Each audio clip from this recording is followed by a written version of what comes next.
शांति। 10 फरवरी 2025 की मुरली से विशेष पॉइंट।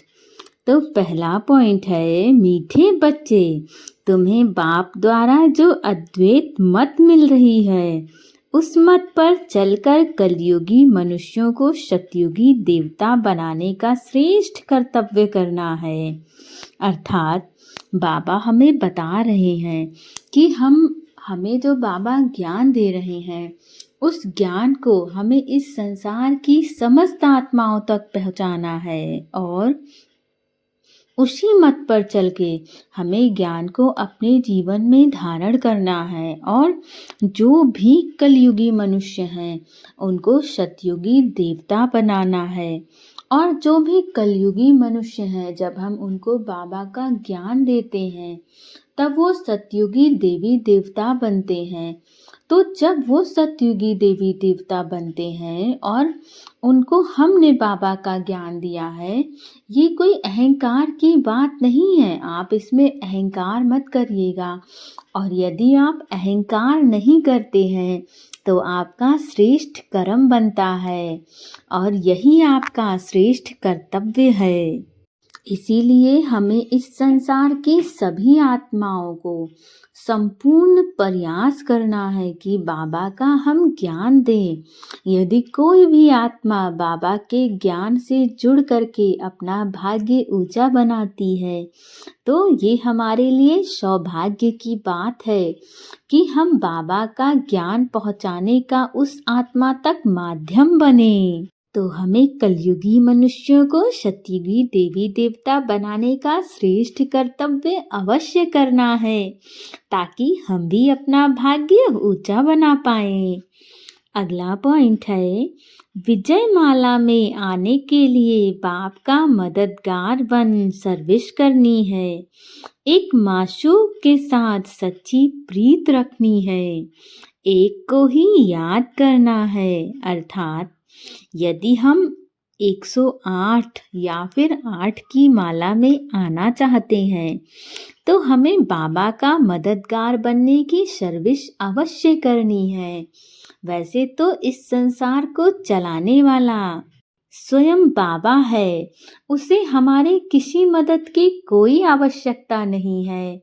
परंतु बाबा हम बच्चों से कितना अधिक प्रेम करता है कि यदि हम बाबा के ज्ञान को बाकी आत्माओं तक पहुंचाने का श्रेष्ठ कर्म करते हैं तो हमारा भाग्य ऊंचा बनेगा।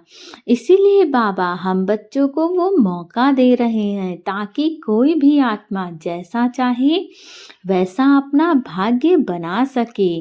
और ये जो मिथ फैला है संसार में कि कोई भी आत्मा अपना भाग्य परिवर्तित नहीं कर सकती, वो बाबा ज्ञान के माध्यम से उस मिथ को भी झुठला दें कि चाहे जो भी आत्मा हो, उसने चाहे कैसा भी कर्म किया हो, परंतु वापस से अपनी श्रेष्ठ कर्मों के माध्यम से अपना भाग्य फिर से वो ऊंचा बना सकती है। और हमें एक बाबा के साथ ही प्रीत रखनी है। इस संसार में किसी आत्मा से हमें कोई भी प्रकार का मोह नहीं रखना है, क्योंकि मोह हमेशा किसी ना किसी समस्या का कारण बनता है। इसीलिए हमें किसी भी आत्मा से कोई भी प्रकार का मोह नहीं रखना है।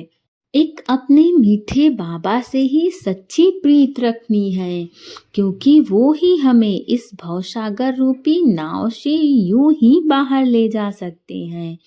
इसीलिए केवल मीठे बाबा को याद करना है। अगला पॉइंट है, अपनी एक्यूरेट एम ऑब्जेक्ट को सामने रख पूरा पुरुषार्थ करना है। डबल अहिंसक बन मनुष्य को देवता बनाने का श्रेष्ठ कर्तव्य करना है। अर्थात बाबा हमें कितने डेप्थ में सिखा रहे हैं कि बच्चे, यदि आपकी एम ऑब्जेक्ट क्लियर होती है तो आप अपनी मंजिल पर बहुत सरलता से पहुंच सकते हैं। आप अपनी मंजिल वे आने वाले जो छोटे छोटे विघ्न हैं उनको यूं ही समाप्त कर लेते हैं और व्यर्थ की जगह अपने संकल्पों को और अपने समय को गंवाते नहीं हो। इसीलिए बाबा कहते हैं कि हमारी एम ऑब्जेक्ट देवी देवता बनने की है, तो हमें उसी को पूरा क्लियर करके पुरुषार्थ करना है। और जब हम पुरुषार्थ करते हैं तभी हम देवी देवता बनेंगे। और इस संसार की आत्माओं को डबल अहिंसक बन देवी देवता बनाना है। यही हम बच्चों का श्रेष्ठ कर्म है जिसके लिए बाबा ने हमें अपना ज्ञान दिया है। अगला पॉइंट है, विजयी बन के नशे द्वारा सदा हर्षित रहने वाले सर्व आकर्षणों से मुक्त भव। अर्थात हमेशा हमें इस बात का अनुभव करना है कि विजयी रत्नों का यादगार बाप के गले का हार आज तक पूजा जाता है, तो हमारा भाग्य कितना ऊंचा है। हमें सदा यही नशा रहे कि हम बाबा के गले का हार विजयी रतन आत्मा है, हम विश्व के मालिक के बच्चे हैं। इससे ऊंचा भाग्य हमारा भला और क्या हो सकता है। हमें जो मिला है वो किसी को मिल ही नहीं सकता है, क्योंकि इस संसार को चलाने वाला हमारा पिता बन गया है। हम उसके बच्चे बन गए हैं, उन्होंने हमें अडॉप्ट कर लिया है। ये नशा और खुशी अस्थाई रहे तो किसी भी प्रकार की आकर्षण हमें लगी नहीं सकती है, क्योंकि ये बाबा जो है वो सभी प्रकार की आकर्षणों का मालिक है। तो यदि हम उस परमात्मा की तरफ आकर्षित हो गए तो इस संसार की समस्त चीजें बहुत छोटी लगेंगी। जो सदा विजयी है वो सदा हर्षित है और एक बाप की याद के ही आकर्षण में आकर्षित है। इसीलिए हमें सदा बाबा को ही याद करना है। अगला पॉइंट है, एक के अंत में खो जाना अर्थात एकांतवासी बनना। अर्थात जब हम बाबा को याद करते हैं उसी से हम अपने सर्व संबंध जोड़ लेते हैं, तो हमारा सब कुछ उसी से जागना उसी से सोना सब कुछ होता है। और हम जितना बाबा को याद करते हैं हमारी मन बुद्धि बाबा में ही लगन में लगी रहती है। तो हमें हर क्षण बाबा को याद करना है।